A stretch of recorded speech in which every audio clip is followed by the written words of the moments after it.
not me? Okiraba nti nga tonnakomerera nnyo kyengambye buli ffenna tuli babi. Tewali muntu atuukiridde mu ffenna. Kati nze bayinza okubeerawo ne bagamba naye wabeera ne brother waffe amuyimirirako nga nabo kibanyiiza. Wanze Mwami Bule waddo olumu nengera I sit on his laps ne njagala nnyo omutakulaatakula mu nviiri oba baganda bwe bali oba tebaliwo. Kati bo kiyinza obba kibanyiiza. Bagamba kala banno keekoza oba si kyo nti tafukamidde namubuuza, but I greet him in my own way. But sometimes I can go and see able to sit on his laps. Honey, how are you? Are you okay? Neva omaze omubuuza. I don't need to kneel. Olala nenfukamira, olala ne mwahaga, olala najja nankwatako bw'ati. Jowa oli bulungi ndi bulungi. That's okay. So life is just as free as it is. It's an open book. Kambuze. Honeymoon is very vital. Bomala wedding kiba kiwedde. Mwino gana nimugaba mu. Nze nagamba Mwami Bule tudde waka. Mwami Bule n'agamba nedda. Then we didn't want honeymoon here in the country. You wanted to fly out. He wanted to fly out. Weyama nagamba ne Joan muno mu Uganda tugendewa. Then when I was struggle jayiseemu mu mikolo. Ne mugaga tugendeko ejjinja wali n'embale twebake. Ne tufunamu just road trip kannaku 3. Kati naye ng'akivuddeko it's me who initiated everything after namugamba after no we are going to go somewhere and rest, but he's planning for honeymoon later in the year. Wow. Yeah, he seemed planning it nze but me I'm okay though. How is marriage so far? Good, because I chose to do what I am supposed to do. Ate nategeera biki ebituyombya nebimujjako nengamba wembyesonyiwa nduzinga kitewali. Do I want peace? Yes, I want to grow big again. Then I said, Joan, yes, I said, Joan, if you don't lose anything, why don't you let it go? Of course, when he comes back and he says a no, and in my heart of hearts, I feel I'm not losing anything with his no, I go with his no and we have peace. When he says no, because it's peace at the end of the day. Togenda kukayana na muntu buli kaseera. Togenda amalako. It's peace at the end of the day. Bagamba nti abantu abamu mutandika okukola muyina kusigalaka olimu abaami abamu abagamba nti abakyala. Waliwo bye twatula ne tukkaanyaako bina nze sikudeetinga ng'ogenda kunnemesa okukola. Bina, my father has ever lost a job for 10 years and my mother was supporting home. Actually without us even knowing. But it was through my mom. What if my mother naye alitakola mwobo budde? Twandimalidde luddawa. Waliwo ebbuba ery'ekisibo eriteetaagisa. Waliwo abantu we bakwata imprisonment y'obusiru ne bagiteeka mu maka bino binja kusasula. Ne bw'oba nsasula miliyoni 2 njagala 5 gange ge neetoberedde nabo. Ne bwe liba 10. It's not about you giving me your money. It's about me having myself exercise, learn to unlearn a lot of things. Because there is that time when you're down. Mukwano gwange bawe bamutomera ekigere ne kivaako. Things happen instantly nga tosobola na kutegeera bwe kije kivudde. Kati omukazi are running amaka, but they're happy and the guy is not stressed because what she still respects, kneels down, prepares the supper, not because tokola. For me, there was nothing in the line like Joani, kati tata wali waneno takola. My mother still respected my father the same way she respected him when he has a job. So, mpulitako abamu abantu abamu abeera ku YouTube nga bagamba nti n'omukazi kasitaba nga akusinga sente. By the way, take away your rubbish talks. We are all not raised like that. Right? Mwe mu creating impressions ezammwe ne mukuba obufaananyi ne mubwoza and you start thinking every woman is like that. But I want to ask you, if Mwami Bule, I have a boy child, yeah? Tuyina njogera egamba yisa mutabani wo nga wandyagadde omusajja akuyise. Oba yisa muwala nga wandyagadde omukyala gw'oyine waka akuyise. Kakati nze ntandika okubonyabonya Mwami Bule. I have a Jason at home. Jason mwali tukanafuna omukazi naye nga mpestaringa nga bwe mpestaringa omusajja oyo ndiwulira ntya. Naye nagamba Mukama nze ne bwe nnakola obulungi ne sikifuna mwana wange oli kamusigire ensige ennungi akifunemu. That is why me I boldly say, may my son get a woman like me because I know who I am. Amen. And rarely do people want children I to want marry or nze get married. actually I don't even give it a second thought. Mukama nampeera omwana wange omukyala alinga nze. Jason will have the best wife. Because I know, not because I am perfect. With my imperfections, ne bwamumuwa bwati. Nze I don't kale kino sijja kyogera. Kubanga abakazi abo bajagamba kakati yeeyogeza ki era we banamanya tebakuba tebanaba kutabuka. I don't cheat on my husband. I don't have a reason to. So what if he does that and you find out? That what is his happens? business. So when you find out what happens, you're gonna keep quiet about it? No, not keeping No, quiet. you also get somebody. Of course. You get a side hen. No. She can't cheat. Let me tell you one thing. Waliwo omusajja bamuyita Apostle John Bunjo. Yeah. Yayogera n'agamba nga tonnagamba nti ono takoze kino gw'okoze ky'olina okukola. Naye ne bw'okola buli kimu waliwo omusajja nga ye alinda. Bangi bajja bikola. Kituufu. Ate n'ekirala nze one thing I am going to play my role, yeah? If a mistake comes in a marriage, I'll sit you down as Mwami Bule, maybe few what, all this, that, what. By the end of the day, you always find a solution through it. Because the solution eventually is not to quit. And this is lifetime. And also, guys, marriage is not for the weak. I know. It fades, man.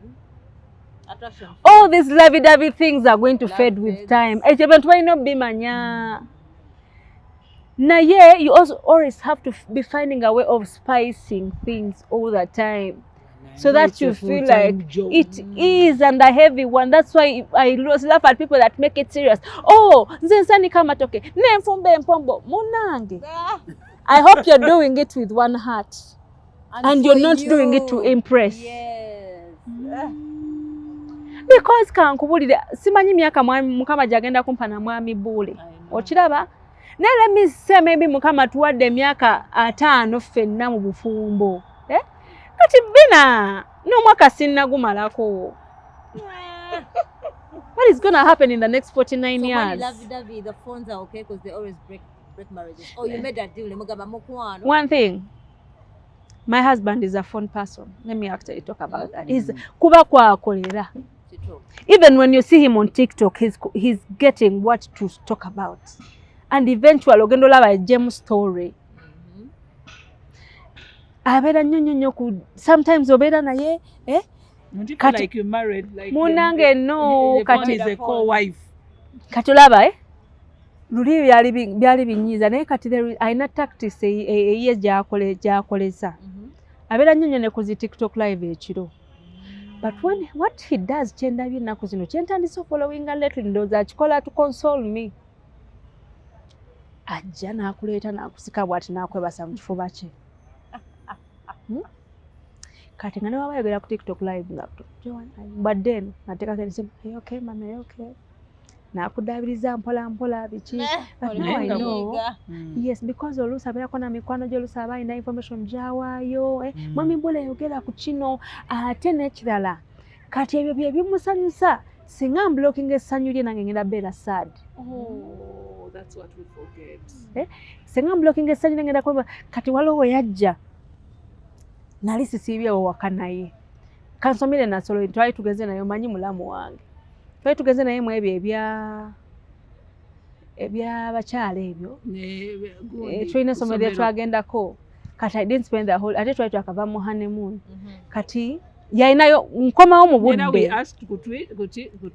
ku X timannange honeymoon for us we love being home kuba tulinawo ebisolo tulinawo embaata zaffe katubisenga dda twaliyo nga bannange bulo olowooza embaata baziwadde emmere so kati ffeyo bye tubeeramu so nengendayo netusibayo ffenna kati namba z'amazzi saa 10 mahani bannange kati ye aleeta indirectly I feel stressed kati ye tamanyi kujja nti I miss you. Kati n'omanya I think Katonda ayagala kundabawo because actually kids at home will tell you banange Uncle Bule will call Auntie Joanne like hell because when you are in the house he can call you like 1,000 times. Joa! Even when talina kyakola ki there is a time like nagenda naye obungamba nga mbadde njagala kulabako when I came back badde kunyumiza with cancer mire naso ne bandroping abishi nabo ne bagenda kati bwe nakomawo mu budde nakomera mu budde bwa mupira gwa maniyo oba neki kati tetusiibye ffenna kati walaba ngenze mu kisenge najja mu kisenge naye mbagwidde enkoko ku kkubo ne bali awo biki ne musanga tayidde mmere mami kaakati nze olaba emmere bye bafumbye biki ne mutetekanyizaawo ne muteekako n'enkoko gye ndeese less than 30 minutes okitegeera ne mutetekanyiza tankanyizaawo n'alya bwe yamala okulya ne mugamba I have been having a long day, let me go and rest. Nangamba kale ndowooza nga tyokuŋŋaana nina omupiira kansooke ngulabe kati najja mu kisenge nasooka mbeesabeesaako nakoldinga nabeerawo bwati nabeera nange for 30 minutes olutwo ne tutandika okutwala nangamba Jowa nina kyenkusabako ng'ate kiki like also at that time I need him to be there twebaka ebiki nangamba you see mbadde ndaba nga tekikola makulu kugamba nti nyinayo omupiira nga wakatuuka nende ngamba kanfiireko first half so kembereko naawe naye kale akaseebayo nzikiriza ngende nkalabe ne mugamba kale genda kale kati nange it melted my heart ne ngamba so he had to pause this for my happiness so you have marriage is more like sacrificing so that's some compromising no gamba kubanga Jowa tekijja musanyusa it can wait kubanga bullet tekijja musanyusa it can wait kati me I have few friends that I am really close to, so I love doing phone calls. And Mommy Bule, when he's around me, he doesn't want me to be on a phone call for more than 10 minutes. For like 7 minutes, he'll be like, Mommy. I know. So it's not that no one was am I shouting? Like do I be shouting on phone? Nzolusimanyi nabyanzaako okugamba ate ng'oli ku masimu naye nga togimazeeko na ddakiika ki 10. So I told my friends, guys, we muba mwagala okwogera nange we mba ndi mu kibuga mukube. When I go back home, oba mba nsibyeko ne bamisana. Call when it's urgent. Jowa kino kiri. Ne kubaganda besirwa nabuna wakimanya nti kakati njogera ne Beka ku simu abagamba onyumya biki ebyo bitagwa. Because he wants all the attention to himself. So ekyo nenkiga nakyo nengamba kale kiki kyenduzi nga tewali gina emikono gyange nakyo jaga kundaba nga ndi musanyufu kino kyekisanyusa omusajja gwendi naye. By the way. Nakyo jaga kundaba nga ndi musanyufu. And for them they cannot raise weight. Yeah. It's not. When it comes to the friends as well, his friends having a friends moment, never. He will testify. I don't ask Mommy Bule, where are you? And I ask. That's why I'm saying. You get, Doreen. Yeah, we go back because me, Mommy Bule alina kye yatumanyiiza. Oyo musajja tadda matumbi budde. What is matumbi budde? Very late in the night. Era negeneza bwezi bwera 5 kitundu ajja kuba na ku video mami ndi wano na bano evidence na bano akuba na ku video most times okujja ko nga talina battery atera ebiseera ebisinga akubisa essimu za mikwano gye waba badeta kuba essimu za manyi waliwo wabeera ndowooza nga obwongo bulina bingi nga tagala kwogera ku masimu n'agajja kubanga asoma nnyo kati sometimes awulira nga afa obwongo n'agajjako but ayinza akoya kubira ku video oba batakubidde ku video nakwe mama ndi wano nzija owulidde ayaganya akantu owulidde because Gabriel's family bali munnya abasomesa so he always wants to get someone's attention. Have you heard? Is it okay? Bwe bityo kakati. So he has his, but do you also get girls day out? Do you encourage girls day out? Then me, I'm not a type. I love being home. My life is homework. You can never get me to that. No, era mpozi wemba na meeting omuntu era tubeerawo. We meet at lunch time, or we meet at breakfast for drivers, or bichi, or any other place for breakfast. Evening hours, it's a take-home program. Evening hours, maybe Lurina tulanganya nywa theater when I wait for him and we go back home. wemba sina any business as theater nga mpulira leo njaga kuddayo waka I send my message nsangaayo nakwenda kunali tight ku mulimu but biseera ebisinga ekimulwisa ewaka mirimu siye muntu tatera kubeera wabweru ng'akimanyi siri wabweru omugulira n'omugyamu engatto ne socks No. tomubuuza where have you been kati olaba there is something n'alya n'okulya n'amuliisa. there is something I discovered Dodo kankikubuulire gy'okoma okubuuza omusajja obanga omugamba toŋŋamba nze mwami Buule nakimubuuzaako lumu obanga omugamba toŋŋamba Because agenda kubuulira kituufu. ayinza bye nti mweyitira okubalimba abakyala tetwagala kumanya mazima naye nze njogeza nnyo face okusinga omumwa like sitting what but I'll just be like looking at you in an eye of you get it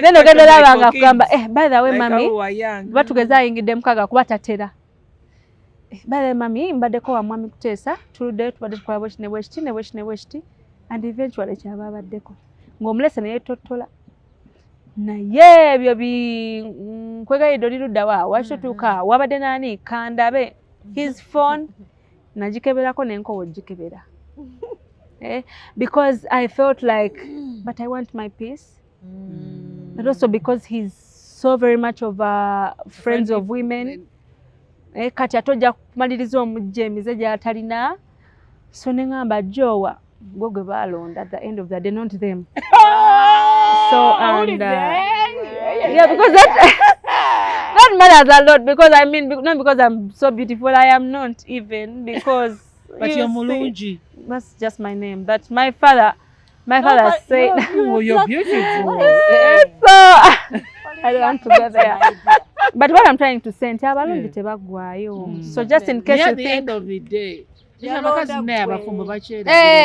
end of the day, bali bogamba nti ate oli noono tali nabo tasula nabo era ddawuwo so kimale kirala togenda kumufuna wenna 10 ku kinnakyo kwegamba tomaliriza twetise stress ezitatukwatako okakananga mental health okitegeera no stressinga no but over things that really don't add up kubanga ono omuntu amusanga bukulu you get where I'm coming from omusanga mukulu alina ebyayita bye alina ebizibu bye kati gw'olowooza ti byonna ogenda bisondawo mu ddakiika tekisoboka I like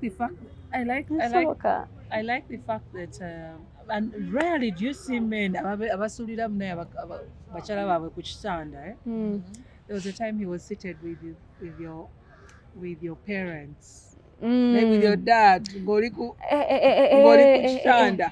My father was there and my mom twali kwa HK nga Bull atudde the other side. Yes. But I feel like whenever I'm sick nze yansulako ku kitanda. Yakusulako? Yasula ku kitanda.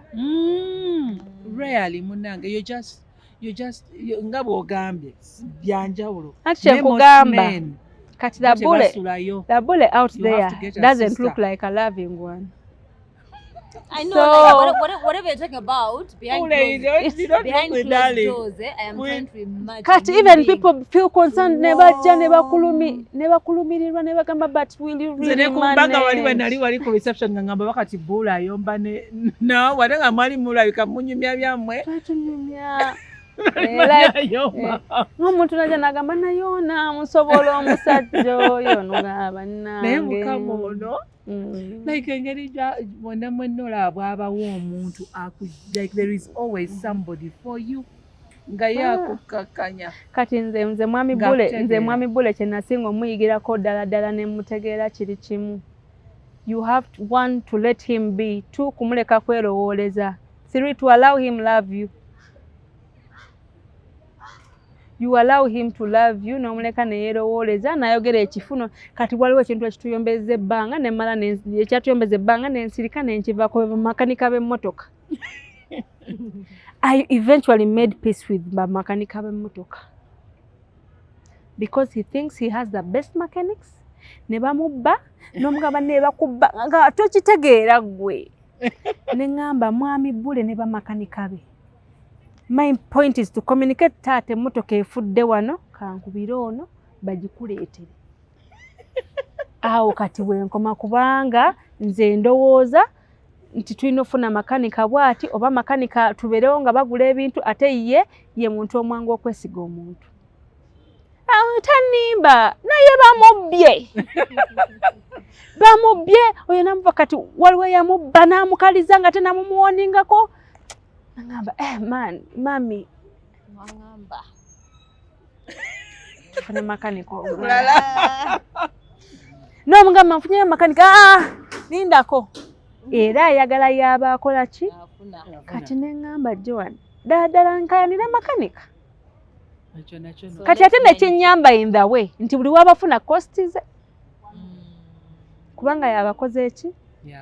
Kati era yabagamba kugenda okimewa na emmotoka mukyala wange oba mukyala wange kagireetaawo era kati nyina wano gwe nninze emmotoka yagenda ogizza nze ebyo ebya costi tebinkwatako because I had to let him run that role because he wanted to. Kati ebyo nze era wenjivugamu nga mpulira kye batereeza tebakitereeza nze ogwange gwakubuzayo ripooti tisebo wano nga yabadde ekubagana oba oyogereko ne makanikawo. Kati nze nenkifuniramu emirembe. Nga tekinstressing. Ono omukulu yagamba musolo gwa Kameza yagala miliyoni namba waliwo yayombere miliyoni 5. Omusolo gwa Kameza guno nze tebanjoga kumpa sente za Kameza. Kubeera kujoga. Ya different. Ngondekere 15. Ngondekere omutwalo. No money is enough. What Mami Bule has been doing over the years, and I love it, I've never asked for it, and actually is doing it, he always comes back with things in bulk. Because later, Umanyi, he's a partial person. Kilo 10 za kawunga, mchele naitayo kilo nga 3 4. So for you, he's the one who does the shopping. Doesn't it hurt you? Most women. Njagala kufisa kinawe. Kichenye ekyo kyenjagala ofisi. Kugenda mukatale kwenyiga anti tolako. That burden is off my shoulder. Era nagenda nayegulira butto gwayagala wa Sunseed nagenda mu supermarket yamwagula ebijanjalo nze ndowooza nti alina gula bya dduka bye bapima ye ayagala bya supermarket. Kati abyegulire. Kati ze munna. Eyo stress yonna oba ogejjeko. What concerns me is the market things nyanya butungulu munnyo waka ebyo byobombuuza. Very basic. Era bwe tugendako eyo mu bifo ebyo ebyawala ebyo batunda ebyo ebintu ebinyinyinyo ku kkubo. Ngulira ennyanya za mutwalo, butungulu biki. Nze wenziramu ku nnyanya butungulu munnyo. Sukali abula ate waka. Naye era naye mba nyina sengamba se mumujjukiza era kubuuza sukali yaweddewo nga wakite wangambye aliya. Era kati wabeera ku short notice nga manyi saayogedde oyonze ebeera cost yange. Nga mwegulira oyo muguzi wanva waka. Bana abasajja abajja n'amennyanja nyama bijanjalo. Byennyanja biki. Ayinza olumu ajja n'ennyama throughout nga yeteegulidde namba naganze munanfumbirawo ebinyeebwa. Oba because for him ndowooza omutima gwe guli fritale nnyo nze ne mundiisa ebinyeebwa tabiriimu. Nene ekirala bwe kituuka ku school fees biki? Ebintu like school fees ebikozesebwa eby'abaana lalala. Would you help? Like, is it about helping or muyina okudistributing? Like, I'm trying to help those that are married. I feel like akoli abeera gamba omwana asigale ne bw'aba ayina emitwalo 10 mu nsawo lazima asigale. Awo nzirayo ku kintu kye naakugambye n'eddodo. Buli muntu alina script ye. Nze Joan, I believe in sharing costs. Nze nga bwe nkugambye nti nze nsima musingi gwa mwana wange. Kyenjaga sesagala bakole Jason nsagala kikola musajja wa bendi. When Mami Bule tells me, actually nze mujjukiza eby'abaana tamanyi n'abaana lwe badda ku masomero. Hani nabaana baddeyo next week. Sigazza mmeka? Olinawo mmeka? Ne usually era ye afuba okulaba nga percentage esinga ne walaba nga oyagateekawo nnyingi ng'agamba kati nga yefulanga agamba nti kati ezo gwe zisaving nze nja kulaba. Kati wane okutopinga up najulizaawo ddala. Namala I'm making sure ku bintu by'abaana bonna biggest percentage ebeera yiye. Mbadde ndowooza nti Lwakuba waliwo w'omutegeera ng'omwami wuno ga leero kimunyize. Ate ebintu ebisinga omwami wange ebisinga omubazaringa ennyo oba omusumbwa kubanga talina ssente. But when he has money, He's happy. you forget about everything, that there is even sadness. Ayinza oba kimamwe newaka, we go and get ice But cream. I'm glad that at least ne family yagira, because most people abali so giving be batyo, rarely do they I think there are a few times when ne bw'aba asigazaamu mutwala jayita mu supermarket yandetereka yogurt oba akalete mu kanywe babiri. There is a day my in-law was home. Koye oyo yogurt wa mukyala wange, fete tuli bantu. Nanga amugambye wa mukyala wa. Is my young in-law Kamala University. Kali kamukuba lwali fete tuli bantu naye nga ndowooza ssente zamuweddeko kati nze mba nakitegedde nga maybe ezo zasigaza nagamba kantwalire mu Joan Kayogurt. We have a supermarket near home. Ayitirawo azama. Rent, when it comes to rent issues, how much are renting? Do you believe in half still? I'm not renting one, I'll do the electricity bills because they will be taking Naye nze kyenyinza okugamba ffe tetulina order. Nti kubanga ATM za bbule ndowooza ne bwe njogerera nze nzirina. Nze empozi ensawo nagireseeyo. Olina ATM cards? Ever since nze ngitereka. Agisaba nze. Sigimusabangako nti nno nze nyino gitereka. No? But we are very transparent on money issues. Ffe ekintu ekimenya amaka gye twasooka okugoya bwe tutize ssente. zimenya nnyo amaka. Nnyo. Kati ffe ssente tetufuga. Era mwami Bula abeerawo n'afuna 2. Jo wanfunyeyo gana 2. Tugateekewa. Jo wanfunyeyo olina 10. Tusasule ku makanika. Omwana akozi bambanja ssente meka? Waliwo yampadde 15 tuzi. That is how our life is just an open book. That's nice. First tuyina ebyo nti zino ssente ne zigenda wano kakati bwe zitagenda wano no way. Ayina yateekawo. And life moves on. Kati olwo bw'oba mufuna misunderstandings mulimu abantu abamu abagamba nsooka kukubira gundi. Is it wise for somebody okubira abazadde b'omu? Okubira abazadde n'ogamba nti bannaye kati kino okufulumyako ow'ebweru n'ogamba bannaye. Nze bina one thing about me. Nsobola okuwebukira mikwano gyange. Ne family yange yesembayo okumanya. Lwaki family sees? Why don't you advise people to also? They can never forgive your husband or your partner, even when you reconcile. Kubanga bo bafuuka gwe ne baki ekibalinya ku mutima ng'amuvuma atya ng'akola atya bw'atyo. Naye gino emikwano gye tukyusa buli kaseera. You can always bagamba nazzeeyo. You don't have any accountability on them. Because being at them, when I can't trust a few friends that I have, like I can call you and I say, okay, and gwe manya so stamakinga kino. Nti Bina. Ngankubira Bina, do you have time? Give me some of it. Bina, all about bole. What? Nze sikyakumira bintu ku mutima. I burst out.